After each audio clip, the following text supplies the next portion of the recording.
World Championship spots and minimum chance of being relegated, although both are still very much possible. Whereas Wama is going to have to go back to the drawing board now and await the winner between Viper and BoarControl, who were the losers in our first two opening matches. Yeah, and that's the big deal, isn't it? Because we went into this series saying, and Wama is not a stupid person, right? He knows full well that is a rough matchup, and he probably was going in with a reasonable expectation to lose. Maybe not in the fashion he did, but still, very tough matchup. But we've seen what he can do to Viper's Warlock, so I think Wama might be like, "Oh, Viper, you take down BoarControl. That'll be good. And then I'll play you again." And then will propel himself into the top 4. So I don't know if it's going to happen, but I imagine that's the outcome that Wama would want to happen, is to just go against Viper again versus playing a Highlander priest with his 2-off priest, because it feels like Highlander does have the advantage in that one. It would seem that way, yeah. But I'm still... my confidence is shattered in how people should feel about these matchups with Viper now, right? Because, again, I think Boar should feel unfavored. I spoke to Boar about it. He potentially thinks he might be unfavored. I spoke to Viper about it. He certainly feels like he is favored, but it's just not what the results are showing. Viper is just losing to every single priest he comes up against right now, and I just don't think that should be the reality. But we are back at least to the version of the matchup that we have tested a lot more, which is the Highlander Priest going up against Zoo, which I do feel like this can be a lot more linear and that you can just kind of scoop to a early Dark Glare. I was talking to Boar about this matchup as well.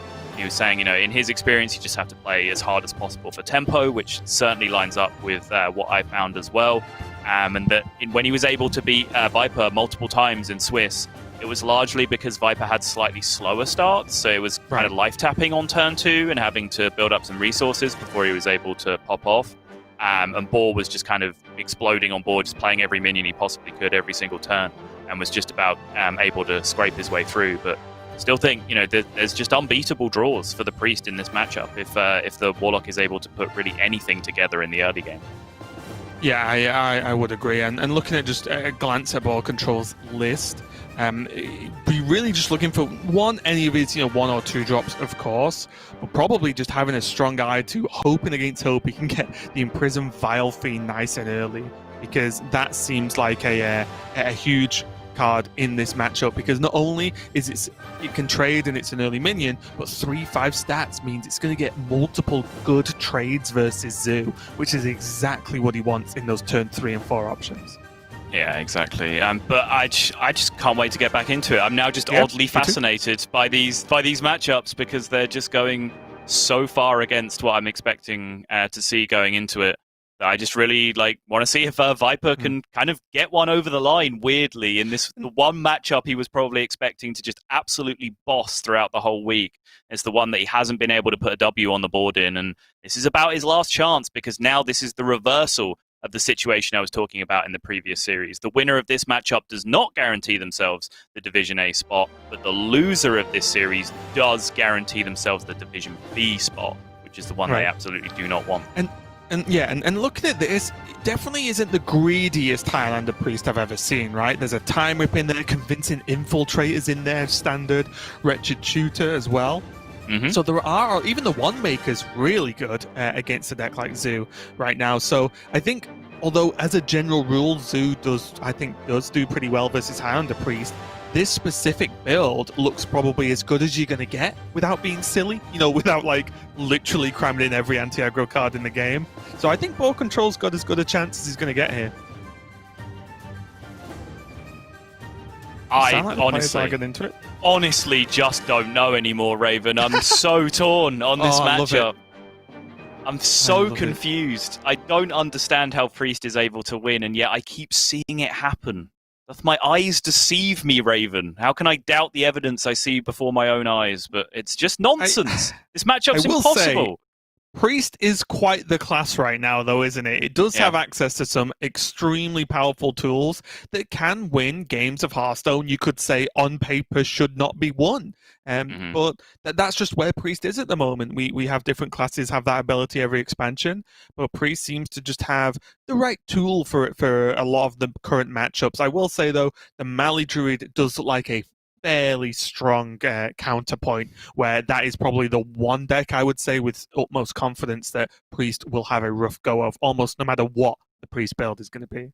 Yeah, the more and more of Specialist I watch this week, the more I feel like that Mali Druid just might have been the bring, right? Like, it's won both groups so far now, got out in winners, and what we've seen, obviously, it qualified out of Swiss for both of those players as well. And just that anti-aggro primary build with the Anubisaf defenders with the Crystal Powers, I think it's a great bring to hedge against, the occasional player that would bring aggro to the field, which happened.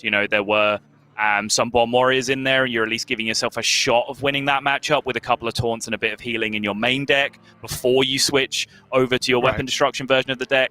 There was A-Rock, who was running like super aggressive weapon rogue as well, so you have to, you give yourself a chance about that against that by having the anti-aggro build as well. So yeah, I think the more and more I've watched of Specialists this week, it does really feel like potentially that Mali Druid was the bring to the tournament. But that's now in the past, and we have to focus again. Reminder one more time, the loser of this match is going to be resigned to Division B, which is the threatening division, the division where you constantly have the grim specter of relegation looming over your shoulder. So both of these players want to put everything on the line here to make sure they can pick up this win and then go through one more victory to potentially get that Division A spot. And honestly, pretty solid opening options there for Viper. He's going to throw. He's just going to keep with two of them, but they are a pretty good pair there with Flame Imp and a Raised Dead.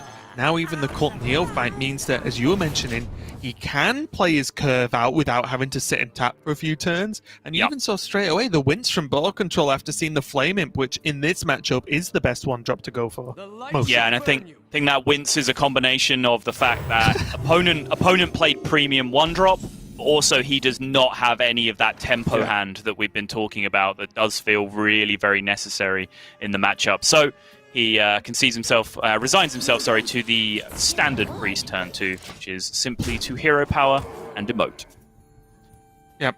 And there is, just going to triple check here, there is no Shadow Madness in BoarControl's list, which was the emergency siren that would go off if Viper made this play, and it was in the list because this is very scary indeed. But because there isn't, and he just saw no penance as well with this play, I love it honestly, because then he can back up Cult Neophyte and the Voidwalker to make his board even more safe for removal that's going to happen in the future, such as a Breath of the Infinite, maybe even next turn.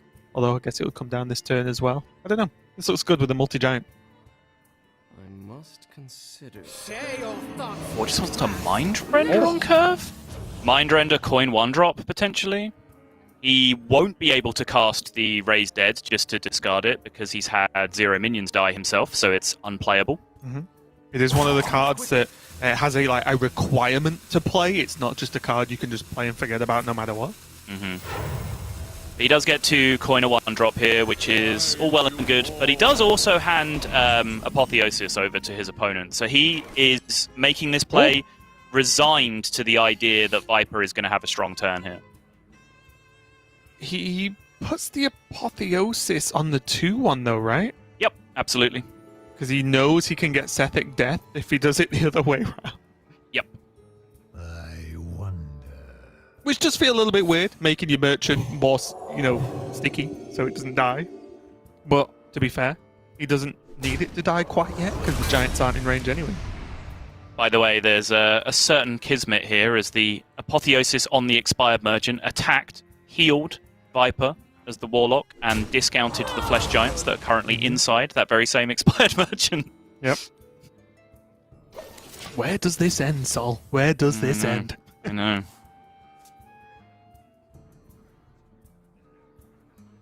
Either way, there's also just a little bit of a weird follow-up. Because the Voidwalker was used on BoarControl side, it actually weirdly, I would say, makes Viper's Raised Dead better. Yeah, because there's no Voidwalker muddying the pool, so then he has this another expired merchant. If this one dies, if he wants to dupe even more giants, depending on mana cost at the time, and also another Flame Imp, which works with exactly what the deck's built to do, which is self-damage. Meanwhile, we have to talk about the scenario that exists now, where BoarControl drew his own Raised Dead from his deck that turn, which now contains exactly Voidwalker and Mind Render Alusha, guaranteed 100% of the time. And it also, the frustration is Kabal Acolyte raised dead now doesn't steal anything because the merchant's been buffed with the apotheosis that BoarControl gave Viper. Yep. What a tangled web we weave, Sol. Or at least these players do, we don't. We just sit here and talk about it.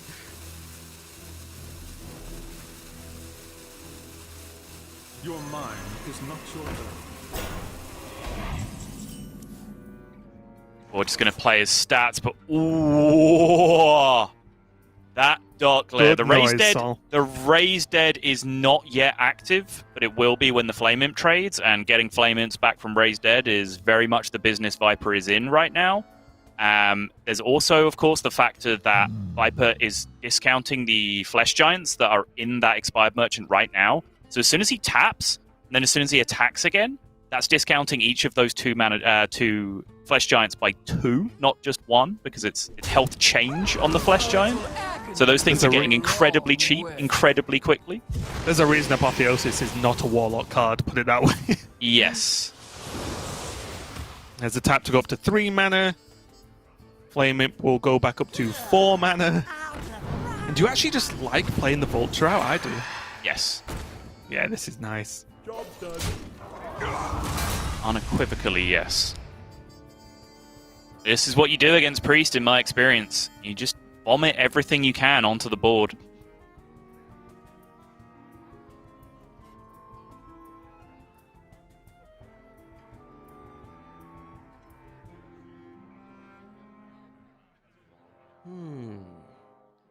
And although we raised it as a weird positive and negative, that the merchant was more sticky so that it doesn't die to proc the giants, obviously it's been like double procking them.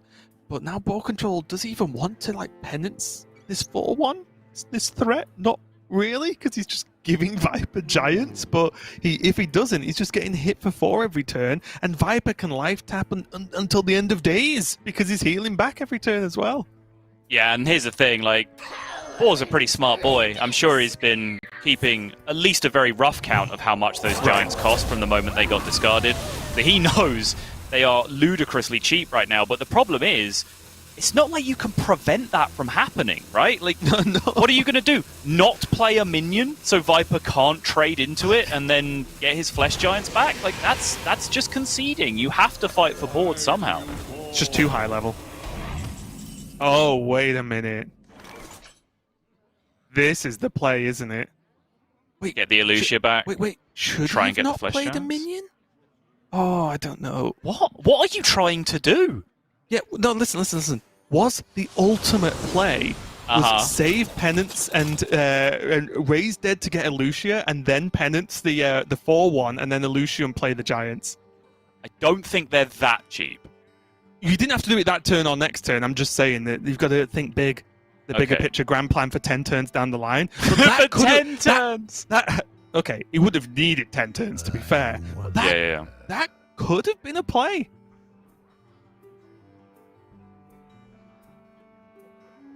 Because the Giants aren't hard to play if they're that cheap. So with That is true. Elucia, then... It's been 2 Flame Imps, 3 life taps, 2 heals, 7? Maybe they are just that cheap. When this happens, yeah, I think they're 0 now. They are 0 now! And now Viper has to play them, right? Because he knows the Raised Dead is He knows Elucia. the Raised Dead Elucia, yeah. Oh, BoarControl could have gone ultimate big brain play there. Might have lost him the game, but it would have been sick. And now what is the answer? Is there even an answer? Shadow of Death for one of them, Sol, but what about the rest of the mess? The rest of the mess remains a mess, yeah. And I think, like, if I've counted that correctly, I think the Giants only became 0 that turn when Viper did his things. So I still don't think it was, like, a possible option for Boar to get them that cheap himself, potentially. Because, like, his counter is still his counter, right? Like, how much they cost for him. Yes, but I would have assumed he doesn't play a minion that turn, so it can't trade away. Takes the hit, which then automatically reduces them down for him the turn after, and then he does it, right? That was my plan. Yeah, I still don't think you're living in a real world, Raven. I don't want to, so I want to live in my dream world. Okay. All right, fun. fair enough. As long as we're all on the same page, I'm happy with your lunacy.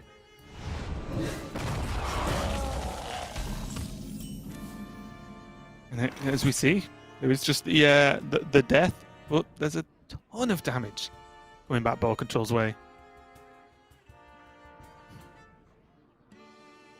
Can't quite go for the big soul. Soulfire, there we go. Just making words. Can't quite go for the Soulfire lethal here, as he's not quite going to be enough, but he's just going to hard cast the Hand of Gul'dan. Yeah, I love this. I think it's actually pretty crucial when you play this deck to remain high on resources. Like, you kind of have to do it one turn early, right? You don't want to be completely out of resources one turn and then have to hard cast a Hand of Gul'dan and do nothing else.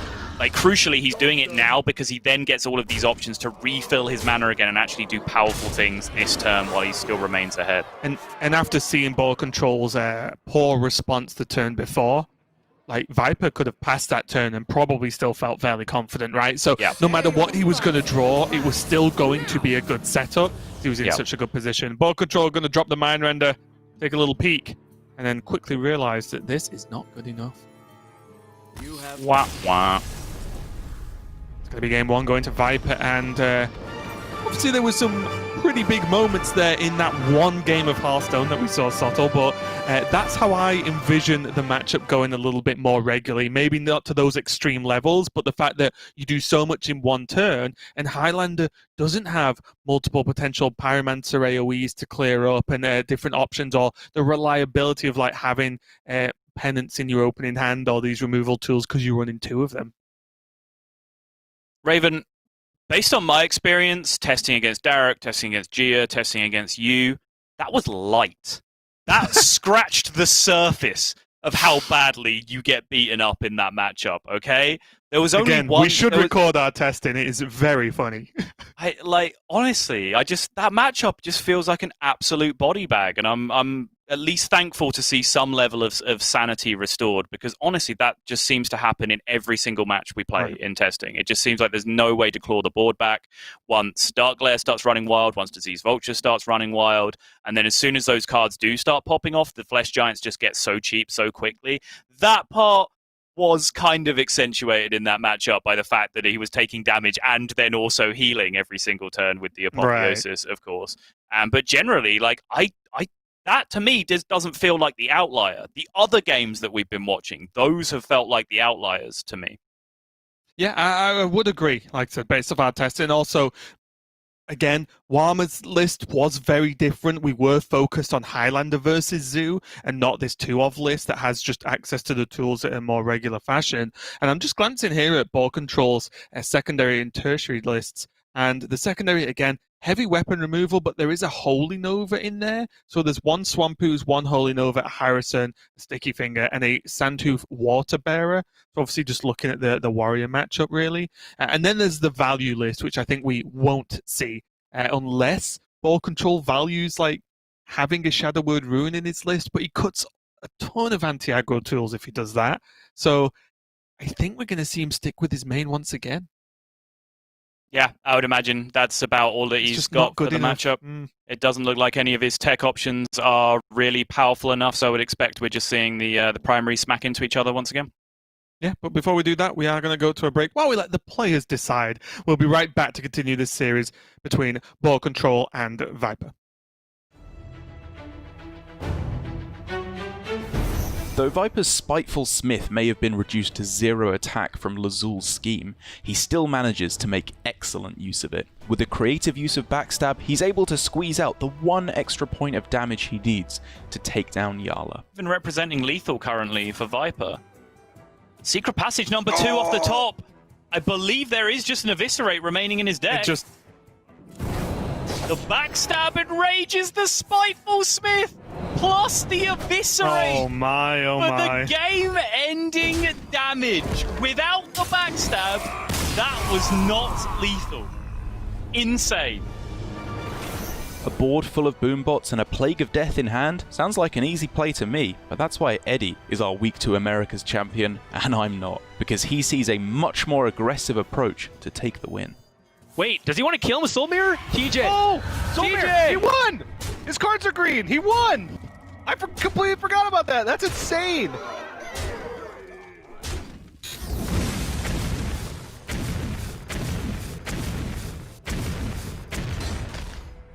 Yeah. Oh my gosh! What? That Hell yeah, was Dan. swag. If you've been playing ladder the last few months, you'll know the power of Risky Skipper and Armorsmith when they work together, specifically against Aggro Rogue, which is exactly what Monsanto was playing into Language Hacker's Warrior. But despite getting hit with the combo twice, he doesn't relent, and after some very clever trades, finds a well-deserved win. Has a turn. Like if he wants to go Angar plus armor up here, go up to 13. Just two Yeah. cards in the I- deck, I- just like completely lock him out almost. Yeah, it's pretty much just like a breakpoint thing. Like, Just do it again. I'm outside of the slow blink. He knows. Oh, protect the stealth minion. Okay. For passage. That's it. That's Wow. exactly 19, right? Yeah, Oh my, what? he actually won. Wow! Wow! I can't believe he won. Wow!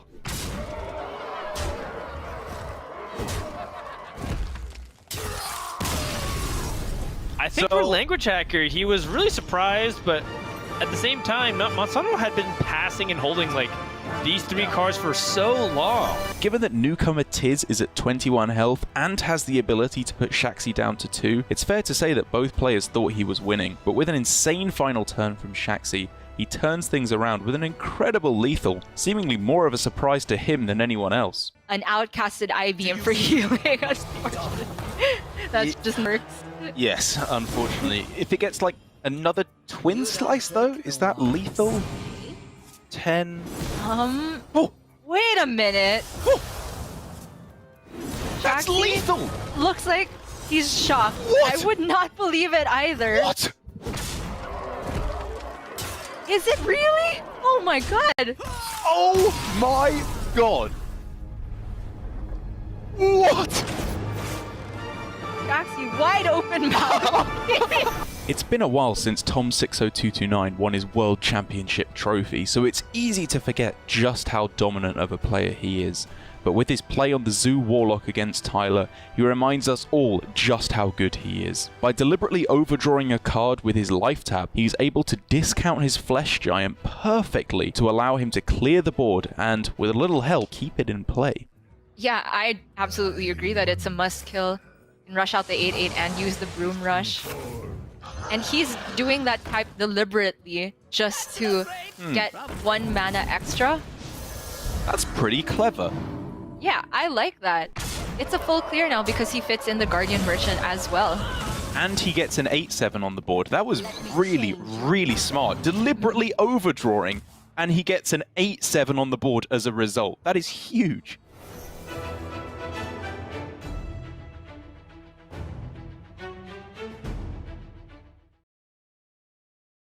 Welcome back, everyone, to the Hearthstone Grandmasters European region. We are going to continue our day here. I'm Raven. It's joining me is Sottle, just to give you a refresher in case you just joined us.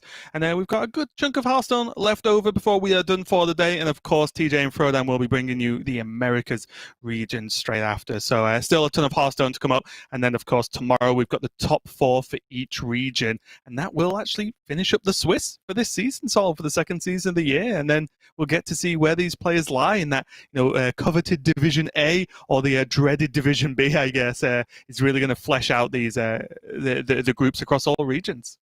It absolutely is, yeah, and it's all to play for, and it's largely all to play for in these matches we are watching today. Whereas, once again, just as a refresher, the loser of this match, we believe, will be resigned to Division B for the remainder of the season, which means they'll have a slimmer chance of World Championship qualification and a greatly increased chance of relegation. And oh boy, this is a hand. Now, if you could choose your opening hand, Zoo, it would look quite similar to this, if not exact, especially if it's the Priest matchup. On the other hand here, as Viper has the perfect opening hand there, BoarControl goes to throw it all away. And I do agree with this. The problem was I was initially looking at Broom. Oh, look at the draw. It's pretty good. It's pretty good. I was initially looking at Broomsaw, but without anything to actually combo it with, it's definitely worth throwing away for BoarControl there, right? It is, absolutely, but this is probably just going to be lights out for Boar. It's hard to imagine him coming back Look at against his this. In face. fact, I will simply recount to you a conversation I had. I will recount to you a conversation I had with BoarControl, okay? This is the casting now. I'm just reading my Discord logs. So, Boar said to me, Viper always tapped on 2, so I got bored and I was able to win from there. My response, yeah, Derek draws 3 cards on turn 2. He seems like the better player. Boar just responds, yep. Well, look where you are now, Boar. But Who's the better player now? It's getting progressively worse as well that we can see, because there's not only Darkglare, which you made your noise at before, but there's Darkglare, and now there's Ray's dead as well. Yeah. So if but Boar can't just not try and kill these minions either. So it's just a nightmare no matter which way you look at it. And this is just, I would say, the opening hand here from Viper. All he needs now is maybe like a vulture off the top next turn, or the turn after, I guess. It's just over. It's Wait for simply it. over. We might be able to zoom in and pause on the exact moment BoarControl realizes he's lost this game of Hearthstone. Yeah. The slight issue is without zero cost life tap, this turn isn't absolutely perfect in every conceivable way. He can trade the Imp, play the Darkglare, Raise Dead, replay an Imp. Yes. Can that get him there? And then Neophyte Voidwalker? Is the follow-up to that necessarily worth it, is the question.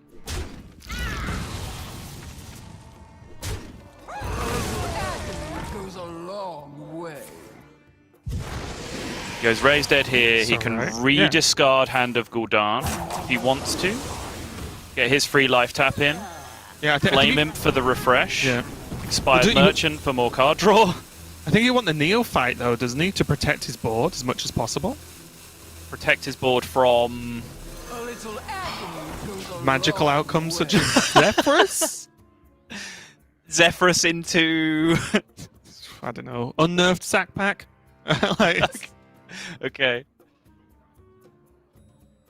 yeah, the second Darkglare makes this a non-issue, right? Because I guess that's the difference. If it was any other card that wasn't exactly second Darkglare, I think the Neophyte Yeah. does come down. But the second Darkglare means that, in all seriousness, Zephyrus into, like, or calling Zephyrus Shadow Word Pain doesn't cut it because there's already a Darkglare that survives. Yeah. So the world is now Viper's oyster. Every time he takes damage, he completely refills his mana crystals this turn now. So I think Neophyte might be a good starting point into tap and then reassess. Sure. He could also lead with Expired Merchant. Discard 2, draw 3, go to 9, so he could still then tap at that point to spend his last 2 mana and then go to 4. A little worry that Viper's... I'm not sure if Viper's webcam is frozen here or whether he's just incredibly stoic. No, okay, he's still connected. I know he did have a disconnect issue earlier on, so I was getting a little bit fearful. Oh, he's just going to kill the Darkglare, right? With the Brittlebone. with the Brittle, I think so. I'm just looking at it. Yeah, I think that's probably fine, right? Boar's expecting a lot more this turn. He's making the keep it coming motions. I think Bo's probably expecting like 10 Giants to come out. And Yeah, yes, exactly. I said 10, knowing that there can only be 7 minions on board. He's still expecting 10 guys. Yeah, Boar looks decidedly underwhelmed with that turn.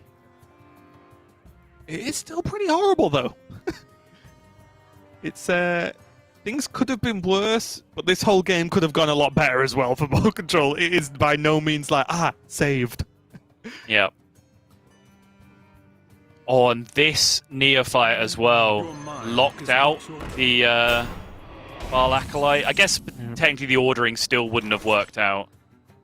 Because he'd have to... oh, no, you can just coin, coin. and then... Yeah, you can coin just coin. Baal Acolyte, Wave of Apathy, which potentially gets him some kind of steal and gives him some kind of board presence to be able to fight back from, but still pretty unlikely to be able to have got enough done. No, don't. It's still good. Poor Penflinger. That's 4 mana. Tour Guide. That's 4 mana. Soulfire yourself in the face. That's 4 mana. That's 4 damage. Wait, what?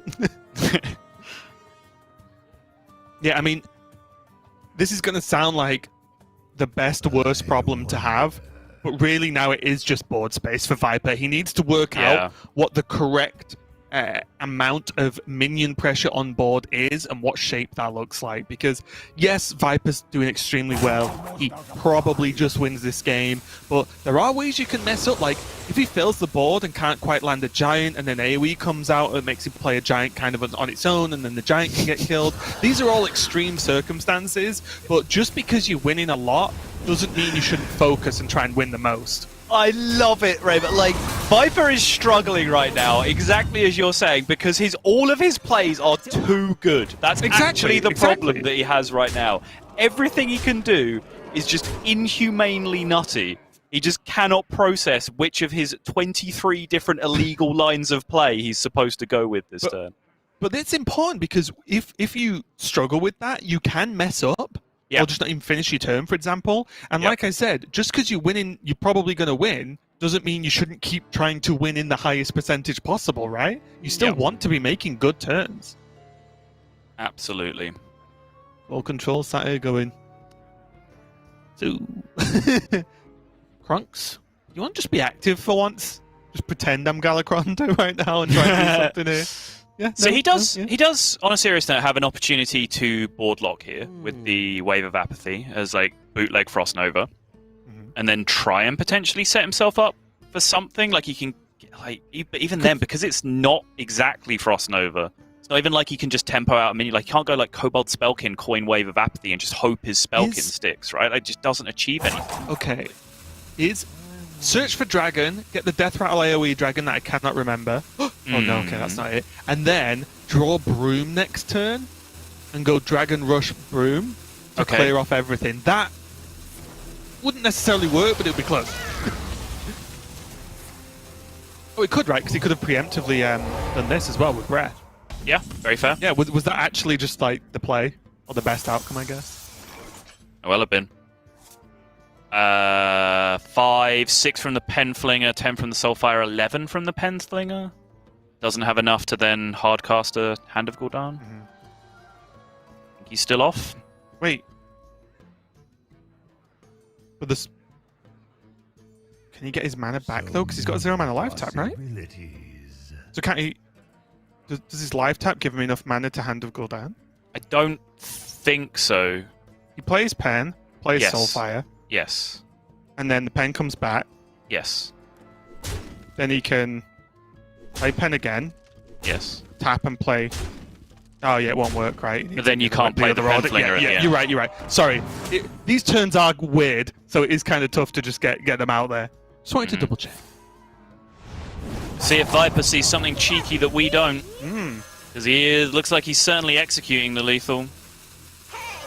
And also, he could just tap into Raise Dead. He can tap into the other Soulfire, second Penflinger, right? Oh, Soul Fragments. Oh no, it's Pain. It's Pain. Never mind.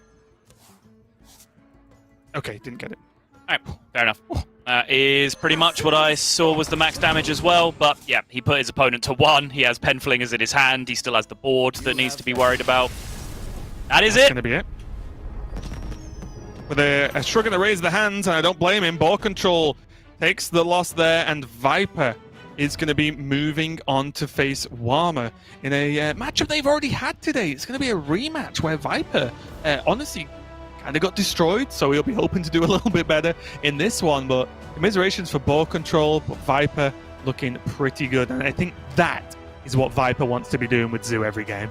Yeah, and finally he gets a win on the board versus Priest as well. The deck that he was coming to counter with his Zoo build, he actually managed to put up a W, which is huge for him because honestly it's impressive that he was here in the first place after losing all the matchups to Priest, because I think there would be other matchups around that he potentially struggle in, but he was managing to come out ahead in most of them, which is why he ended up with a positive score going through the Swiss. But he does manage to get a dub on the board. Boar does unfortunately pick up the loss there, and that now means that as long as my understanding of the maths is correct, as long as Lorinda's understanding of the maths is correct, as long as Boar himself's understanding of the maths is correct, BoarControl is now guaranteed to be in Division B for the coming season, which I think does have to go down as a little bit of surprise, because I would personally have Boar pegged as one of the absolute strongest players in the region.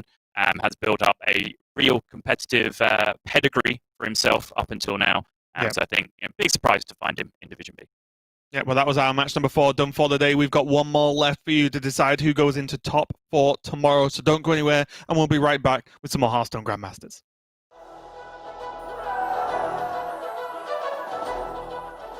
Hello, everybody. We are back catching up